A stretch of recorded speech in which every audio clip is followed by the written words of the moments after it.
북극의 증권거래소 밖에서 피카소를 만나다. 두 번째,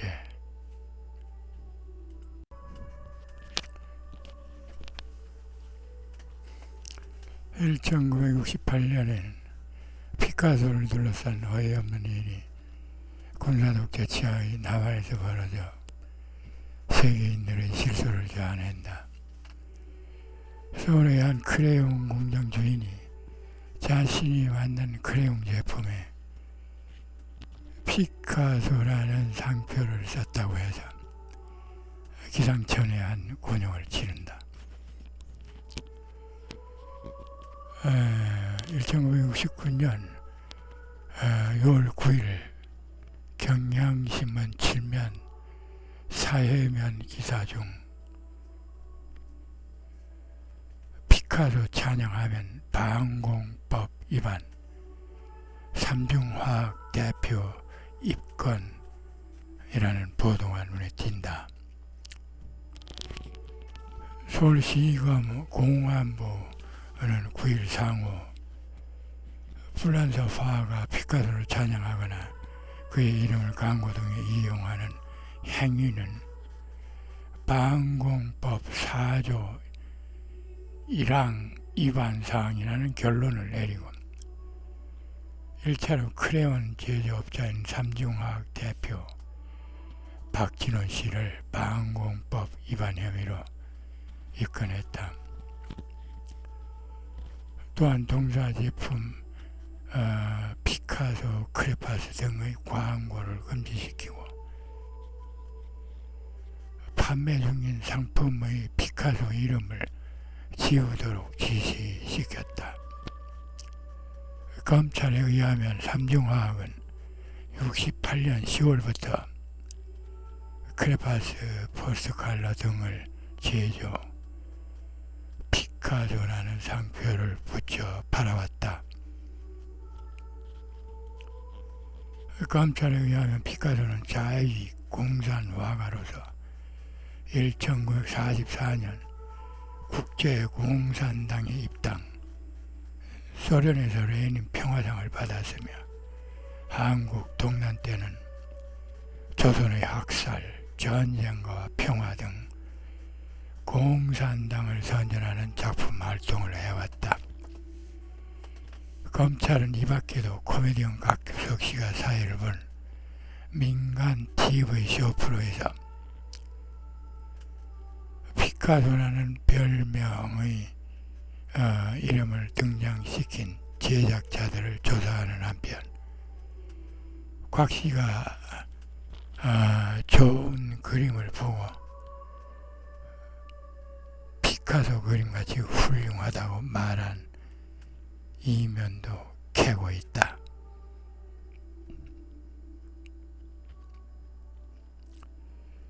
한편 피카소의 석판화 작품 비둘기는 1949년 파리 평화회의의 공식 이미지로 채택되어 피카소는 기념 연설도 했고 이때부터 피카소의 비둘기는 세계 평화와 공산주의의 엠블렘으로 사용된다.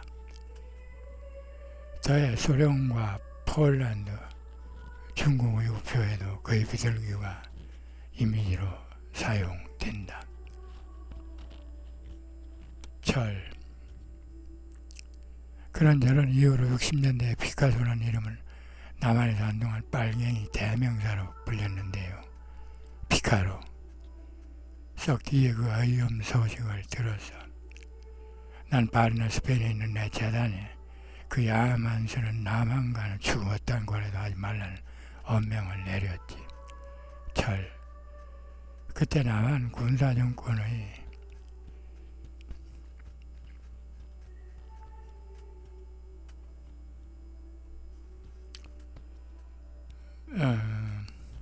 경비대 노릇을 하던 군부의 파시즘이 비전한 야만스럽고도 낯뜨거운 짓이었지요. 피카소. 난 그 후로 야만의 남한 방향은 쳐다보지도 않았고 한동안 남한이라는 데와 그 종족들은 그러니까 애초부터 미제의 계례로 바라보던 참이라 그 다음부터는 나라 취급도 인간 취급도 관심도 모두 접고 말았지. 철화가 단단히 나졌군요.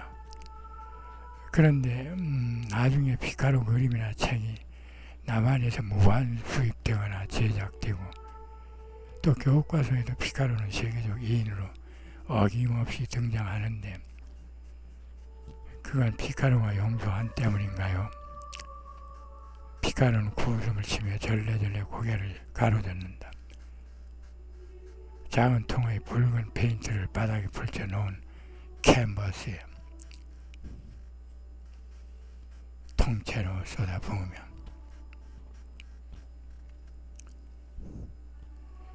피카로 용서하긴 했지. 내가 이런 해적판이 슬금슬금 털을 닦더니만 어느새 남한 전형을 함락해. 절 그렇군요. 근데 남한에서는 이젠 피카로를 현대미술의 신으로 모셔놓고 큐비즘 우는 입체파 우는 칭송하는데 여념이 없어. 피카로 절 제가 대신 사후가 드릴게요. 그리고 현대음악, 현대미술, 현대문학 얘기도 나왔으니 현대정치도 빠질 수 없잖아요. 자본주의, 공산주의는 서로를 좌판이 우판이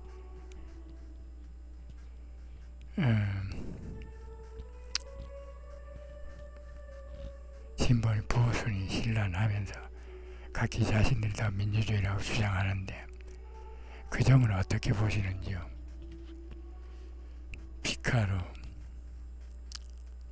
그 문제는 불합리하게 조성된 선입견이나 아전 인수격으로 정의될 문제가 아니야. 내 친구들 치고 사회주의자나 공산당원이 아닌 사람이 드물어.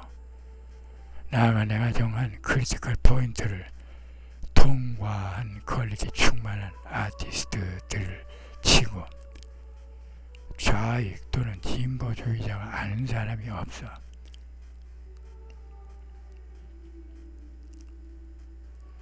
그런데 그들 좌파들 치고 하나같이 민주주의 정신에 투철하지 않은 이도 없고 휴머니즘이 빈약한 이도 없어. 정근대적 절대군주 정치가 무너지고 공화정이라는 현대정치 간판을 내걸고 들어선 자본주의, 공산주의 모두 민주주의 성격이 견고해진 것은 사실이야.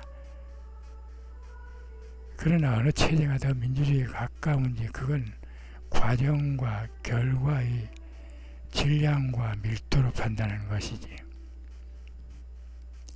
서로 제 입으로 홍보한다고 해서 될 일이 아니야.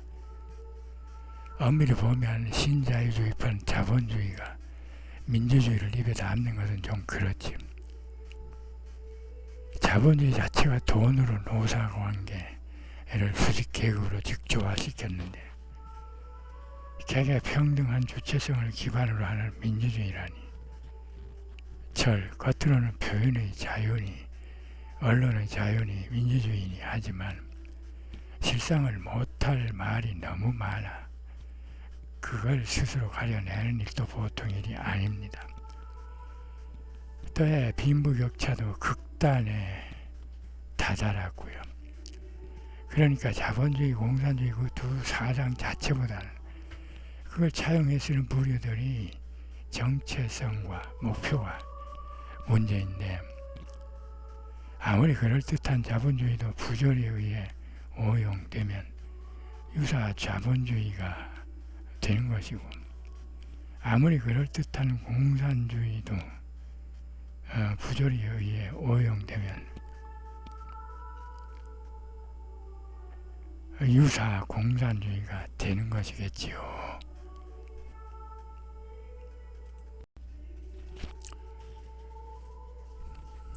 20살 무렵 바르셀로나에서 무작정 열차에 올라 무임상태로 빠져온 빈 털털이 피카소는 한동안 노숙자 행색으로 몽파르나스 역에서 구걸로 생활했는데 그때 어느 점잖은 파리장에 동전과 더해 바게트를 사서 헐벗은 피카소에게 건넨 적이 있었다. 뒷날 피카소는 거장이 된 뒤 우연히 몽파르나스 역을 다시 찾게 되었는데 놀랍게도 젊은 시절 자신을 도와주던 그 파리장이 되레 노숙자가 되어 구걸하고 있었다. 피카소는 급한 대로 바닥의 골판지를 주워 그림을 그린 뒤 이걸로 집을 구하세요 하면서 그에게 선뜻 건넨다. 훗날 그 골판지 작품은 거에게 팔린다. 피카로. 문제는 탐욕스러운 일자원들도 문제지만 고금동서 어디서나 중용이라는 간판을 내건 회색들이 더욱 문제지. 이들은 부정세력이 부정한 방법으로 세상을 장악할 때도 파시즘 시야가 전개될 때도 눈치만 살피며 그 부당함을 애써 외면한 채 오직 자신의 입신양명의 기회만 엿보았지. 일자원들은 회색을 다스리려는 수단으로 이용해 기득권을 더욱 공고히 다지게 되니 민주주의가 설 곳이 없지. 그들은 마치 악어와 악어새 같은 메커니즘을 이루어 돈, 명예, 권력을 독점하지. 그러나 회색들에게 떨어지는 대가는 전략 모두 미미한 생색내기에 불과하고 정작 대부분의 알갱이는 일차원들이 차지하는데 그게 곧 국가 독점 자본주의야. 국가 독점 자본주의는 경제적 독점, 정치적 독재를 휘두르게 되고 곧 군국주의로 나아가기 십상이야. 아니 군국주의 그 자체이며 나아가 제국주의의 초석으로 작용하지. 국가 독점 자본주의는 이데올로기 관점에서 실체를 파악하면 극단적 반민주주의, 세계주의, 보복주의, 국수주의 등의 반문명적 역기능으로 점철되어 있지.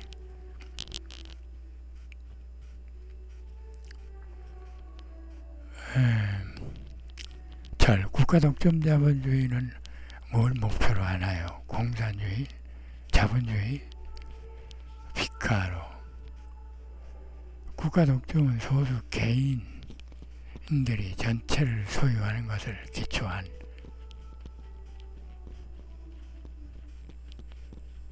자본주의의 고착이 목적이지만 아이러니컬하게도 갈수록 자본주의의 해체를 촉진하는 자멸주의로 작용하고 있지.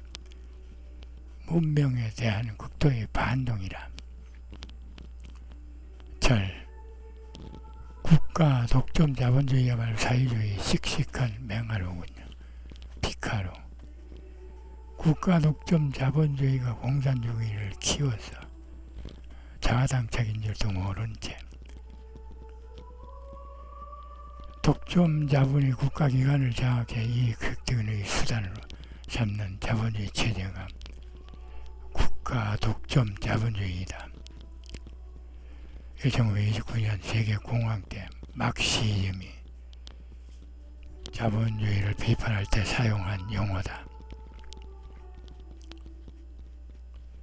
소수의 자본이 국가산업과 나아가 문화까지 장악하는 독점 자본주의는 제국주의와 산통한다. 국가 독점 자본주의는 자본가들 이익만 챙기는 극단적 지산주의 자본주의로서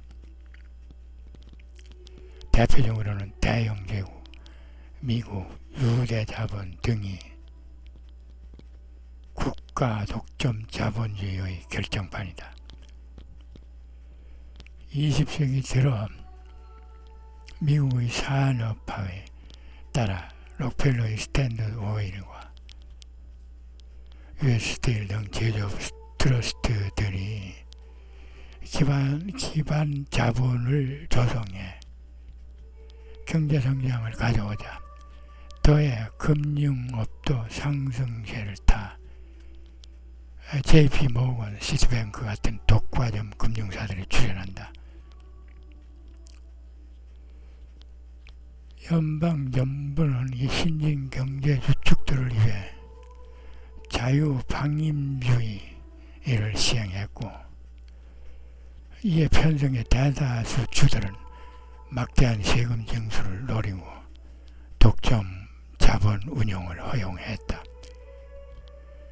그러나 독과점의 피해가 나날이 커지자 1890년에 벤자민 해리슨 행정부가 샤먼 독점 금지법을 제정했고 시어도어 루스벨트 행정부 들어서는 적극 규제에 나선다.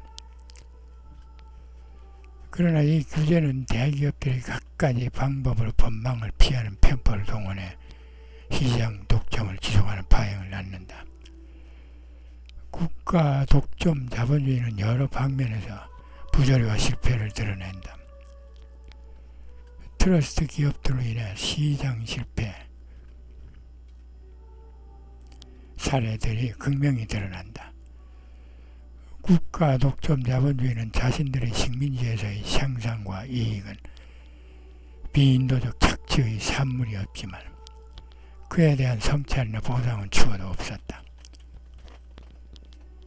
또 식민지에서 팔아남긴 이익을 적절히 배분하면 국민들의 삶은 보다 안정되겠지만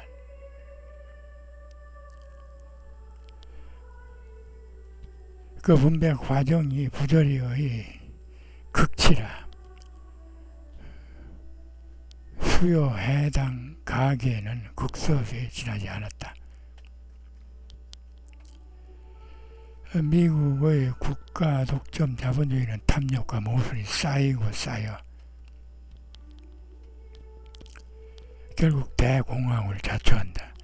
물론 이론적으로는 망하지 않았다. 국가 독점 자본주의 이론대로 승자들은 어쨌든 승자였으며 패자들은 어쨌든 패자였다. 그러나 이 시대의 빈익빈 부익 불균형은 새로운 질서가 나타나자고 무너진다.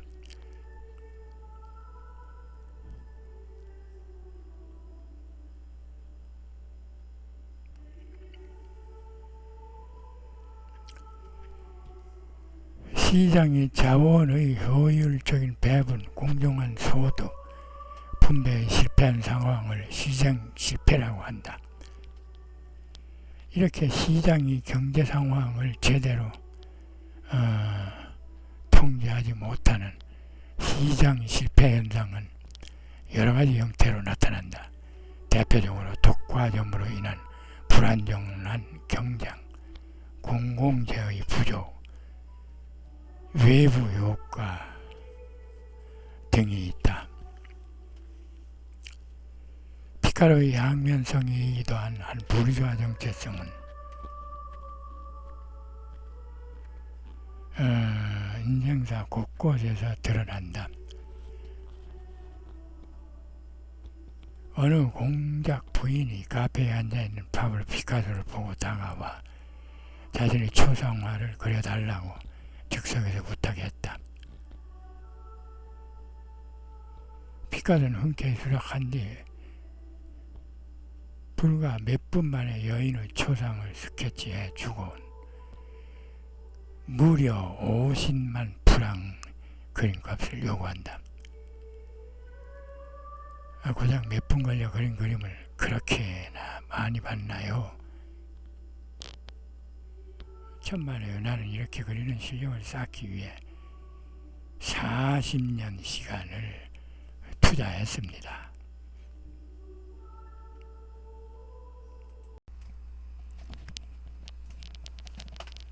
대공황 직후 케인즈가 국가 독점 자본주의판 시장 실패의 문제를 해결하기 위해서 정부가 나서야 한다고 했는데요. 피카로 대공황 이후 거시경제의 태도 케인즈 등의 주축인 케인즈 학파가 뉴딜 정책을 정부에 강력 공고했고 결과는 긍정적이었지. 당시 국가 독점 자본주의판 미국은 경제적 어려움으로 사면 초과에 몰린 형편이라 자의 반 타의 반 이를 받아들여 시행한다. 결과적으로 미국은 뉴딜 정책을 도입해 경제부흥을 이루게 되어 케인즈 학파의 수정자본주의 이론이 옳았음이 입증된 셈이었다. 케인즈는 이어 거시경제의 기초소, 고용, 이자 및 화폐의 일반 이론을 펴내 자본주의의 새로운 방향을 제시한다. 그러나 이 뉴딜 정책은 운명처럼 사회민주주의를 촉발하는 동기로 작용한다. 자본주의, 특히 국가 독점 자본주의는 자본가는 왕이고 노동자들은 말단까지 수직 계급으로 직조되어 인간 영유의 에너지를 일방적으로 수탈당하는 구조인데 민주주의 운원 자체가 모순이죠. 덩치성을 아낀 주체성 상실한 노동력이 민주주의가 될 수 있나요? 그 수탈 구조나 계급 체계가 초지일관 부조리로 점철된 독점 자본주의는 큰 난제이죠. 케인이도 바로 이 국가 독점 자본주의의 일방적 파시즘을 지적한 것이었고요. 피카로 베타적 독단적 수직구조와 불평등한 분배가 자본주의 맹점이야.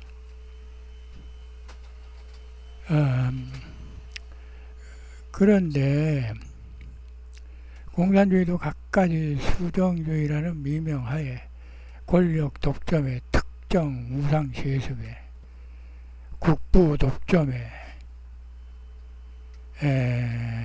여러가지 부조리를 자행하는 것이 문제야. 국가 독점 자본주의와 난영 난제인 국가 독점 공산주의도 단연코 민주주의의 낙제생들이지. 몇몇 재벌이 국부를 독점하는 국가 독점 자본주의는 당연히 민주주의의 낙제생이지만 정근대판 종법 세습을 답습하는 국가 민주주의의 국가 독점 공산주의는 뿌리 깊은 부패구조라 더욱 혼란스러운 문제입니다. 민주주의의 어원인 데모크라시는 인민에 의한 지배를 뜻하는데 현실 민주주의는 그 반대로 엘리트에 의한 지배를 자행하고 있으니 진정성 갖춘 민주주의는 영원하겠지요. 피카로 그것은 자본주의나 공산주의나 마찬가지지. 그래서 저는 국가 독점 자본주의나 국가 독점 공산주의는 양자 모두 심각한 쥐인태기로에 섰다고 보는 겁니다. 본격적인 대담은 자칭 민주주의가 자연 민주주의로 전환하기 위한 성찰을 보일 때 그때 다시 하죠. 피카로 그러지. 세탁선에서 궁핍하게 지내던 때 피카로는 옆방에 살던 미술 비평가 겸 시인 아폴리네르와 친하게 지냈다.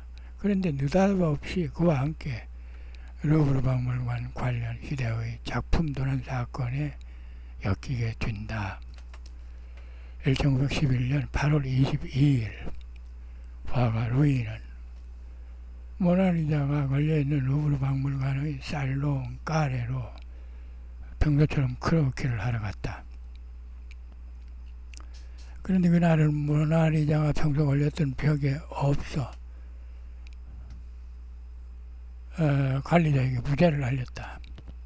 루브르 미술관은 부랴부랴 1,000여 개에 달하는 루브르 전시실을 전부 수색한다. 모나리자는 거장 레오나르도 다빈치의 작품으로 피렌체 부호인 프란체스코 델조콘다의 애첩, 리자 게라르디니를 그린 초상화로 중세 이태리 미술의 대표작이다. 모나리자가 박물관에 없다는 것을 알아챈 루브르는 어둥지둥 도난 사실을 대외에 공표하고 제보에 현상금 5만 프랑을 내건다. 또한 선대의 이베리아의 조각들도 같이 사라진 사실도 확인한다. 평소 피카소와 아폴리네르는 이베리아의 전통 조각상에 심취되어 있었다. 이 사건이 일어나기 전에 이런 사실을 간파한 아폴리네르의 영락한 한 조수가 루브르에서 조각상을 훔쳐내 피카소와 아폴리네르한테 판 적이 있었다. 피카소는 이때 산 조각상들에서 걸작 아비뇽의 처녀들의 모티브를 얻기도 한다. 이어 1911년 모나리자 도난 사건이 터지면서 아폴리네르와 피카소는 부랴부랴 미소에게 일전에 구입한 조각상들 출처를 추궁했다.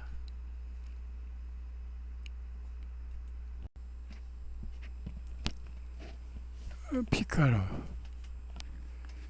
일전에 우리한테 판 조각들 혹시 루브르에서 훔친 것 아니야? 비서, 루브르에서 훔쳤지요.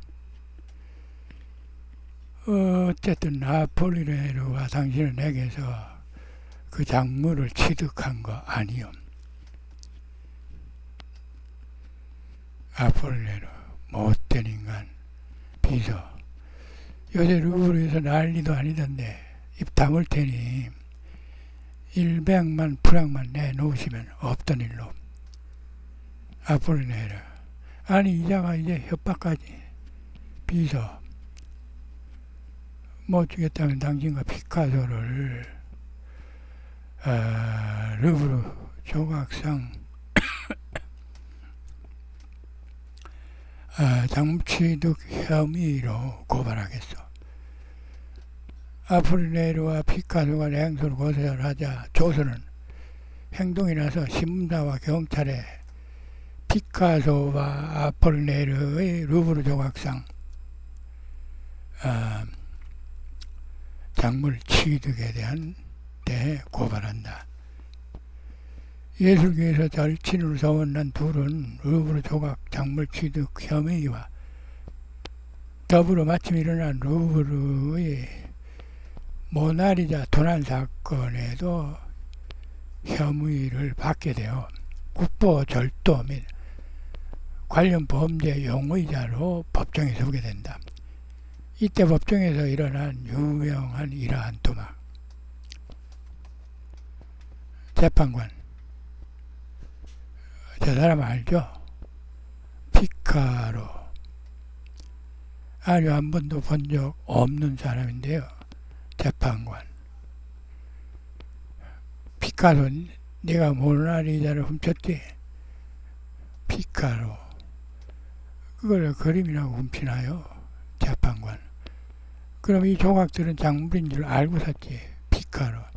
아니요, 진짜 몰랐다니까요. 마침 보고 싶던 조각들이라 그냥 불수. 결국 법정은 아폴리네르와 피카소는 모나리자 도난 사건과는 관계가 없고 그저 조각품 미필적 고의에 의한 단순 취득에 불과하다고 결론낸 뒤 조수는 절도죄로 기소하고 둘은 엄중 경고와 더불어 기소유예 처분한다. 한편 모나리자 도난 사건 후 2년이 지나도록 작품 매수가 요원하자 루브르 박물관은 모나리자 되찾기를 포기하고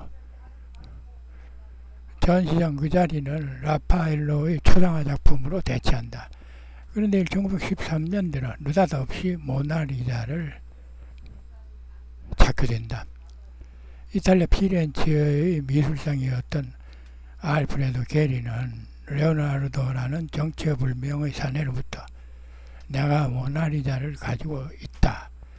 조건이 맞으면 돌려줄 수 있다라는 메모와 거액의 작품값을 요구하는 내용의 편지를 받는다.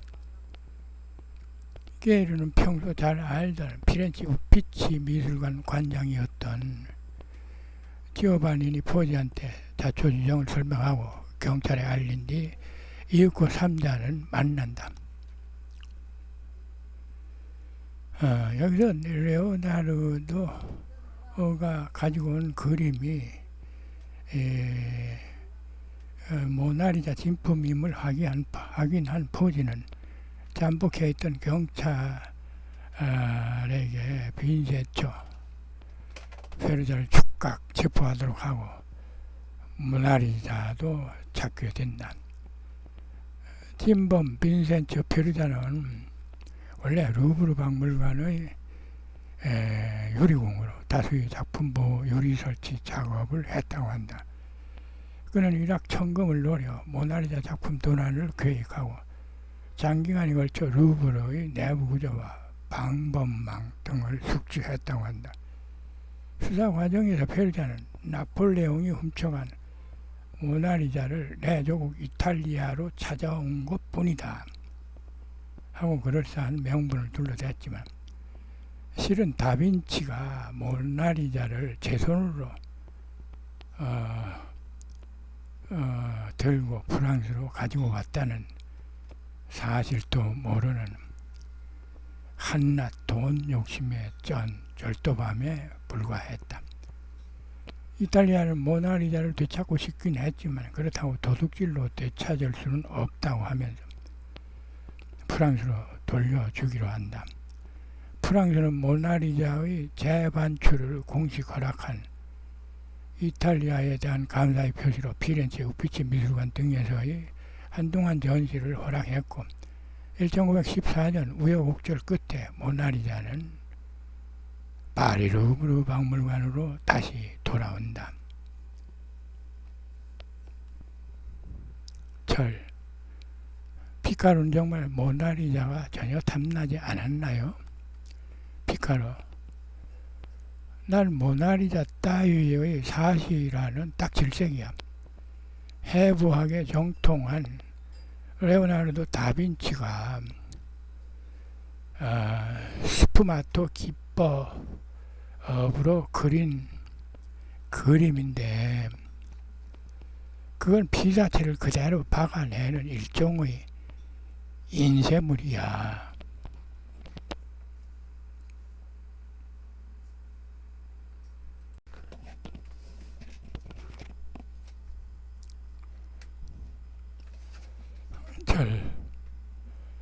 작품 등보다는 거액의 돈이 피카로. 알다시피 난 초창기부터 비교적 작품 거래가 활발했고 또 돈도 충분히 벌었어. 그런데 왜 모나리자를 넘보겠어? 그 유치한 그림이 얼마나 나간다고. 피카로의 성품으로 보아 그의 항변은 타당해 보였다. 그의 전상은 음흉함과는 거리가 먼 단순 명료했다. 1952년 피카소는 이태리 저널리스트 조반니 파피니가 보내온 편지의 답장에서 참 예술가는 조투, 티지아노, 고야, 레므란트 등의 예술가들이고 나는 한낱 연예인에 불과하다고 고백한다. 칠순을 넘긴 노인임에도 피카로의 타고난 겸손함은 변함없었다. 언제인가 꼬리 잡힌 욕망과 4명의 소녀들이란 희곡과 시도 또 몇 편 쓰셨던데 피카로. 그 희곡은 여자 문제도 그렇고 그 골치가 아파 정신을 다른데 쏟으려고 쓴 거네만 1935년부터 다양한 거를 썼는데 시도 한 30편 써 시집도 냈지.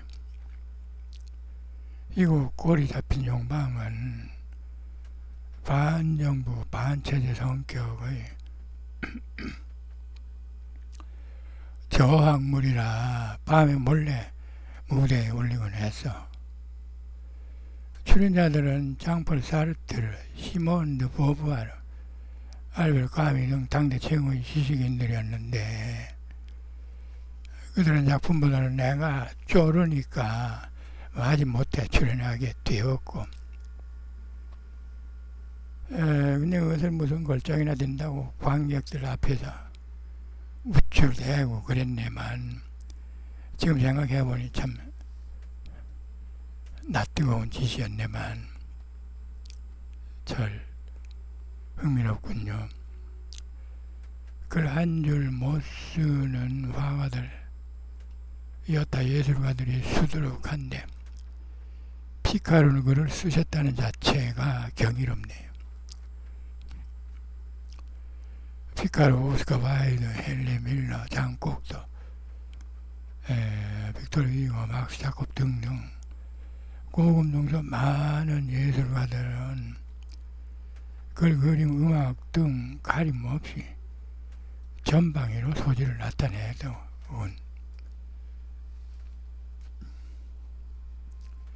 문학이든 회화든 음악이든 율동이든 기본적으로 아름다운 영혼의 사유들 아름다운 자아의 세포들의 경이로운 앙상블이거든. 모든 예술 장르는 뮤즈라는 어머니의 한 핏줄이란 말이지.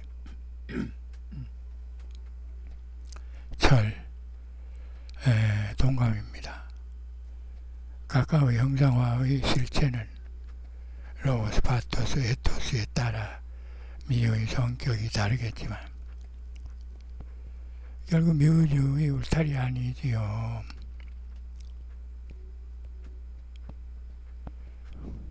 기본적으로 모두 같은 건 틀림없습니다. 피카로. 그런데 좌파의 무기는 이상, 우파의 무기는 돈이지. 피카로. 나도 그런 강력한 무기가 하나 있어. 내겐 그림이 내 전쟁의 총이고 방패야.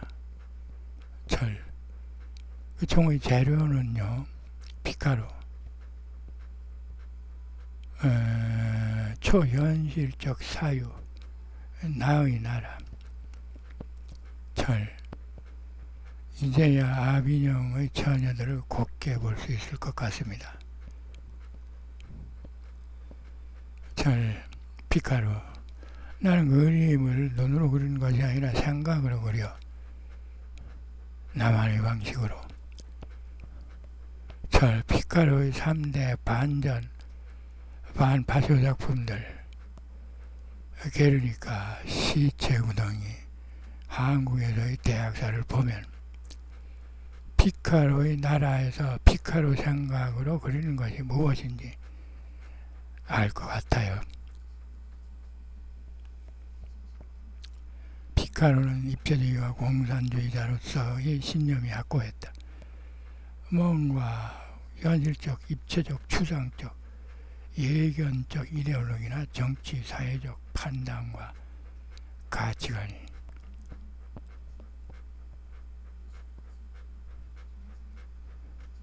평균 이상이다. 피카소는 히틀러가 아주 싫어했던 화가였다.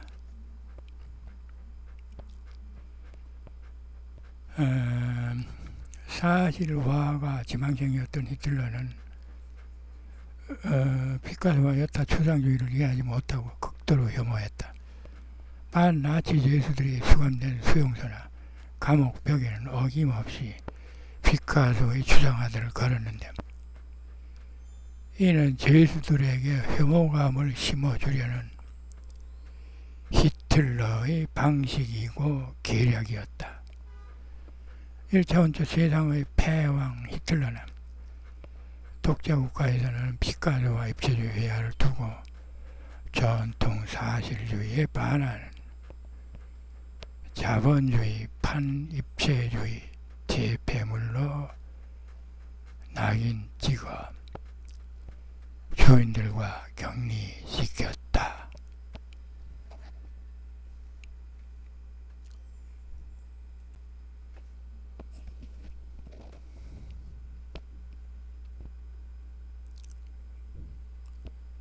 북극의 증권거래소 밖에서 피카소를 만나다. 두 번째 시간이었습니다.